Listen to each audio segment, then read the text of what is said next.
शेतकरी नेते रविकांत तुपकरांकडून आंदोलनाची हाक आहे। मोठ्या संख्येत शेतकरी गनिमी काव्याने मुंबईत दाखल झाले आहेत। पोलिसांनी आमच्या कार्यकर्त्यांना अटक केली असं तुपकर म्हणतात।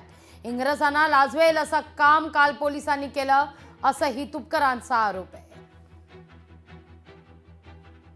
शेतकऱ्यांचं आंदोलन शांततेच्या मार्गाने आज मुंबईमध्ये होणार आहे आणि अशा परिस्थितीमध्ये बुलढाणा जिल्ह्यातून 250 गाड्या या मुंबईच्या आंदोलनासाठी येणार होत्या। वाहन चालकांना अटक केली, गाडी मालकांना अटक केली, आमच्या पदाधिकाऱ्यांना बुलढाणा पोलिसांनी अटक केली आणि अतिशय दादागिरी काल बुलढाणा पोलिसांनी केली। एवढ्या मोठ्या संख्येने शेतकरी गनिमी काव्याने आणि आपापल्या पद्धतीने आज पनवेलमध्ये पोहोचलेले आहेत। आम्ही आता या ठिकाणी बैठक घेणार आहे। बैठक घेऊन आम्ही ठरवणार आहोत पुढची दिशा काय करायची। प्रचंड पोलीस बंदोबस्त लावून आंदोलन चिरडण्याचा प्रयत्न जर का सरकार करणार असेल तर आम्ही सरकारला सांगणार आहोत, आम्हाला गोळ्या घाला, आम्हाला मारून टाकता। जर का आम्हाला अडवाडवीचा प्रयत्न केला तर रक्ताचे पाट वाहतील, पण आम्ही शांततेच्या मार्गाने आंदोलन करणार। लोकशाही मराठी ऐका, पहा, जागरूक रहा।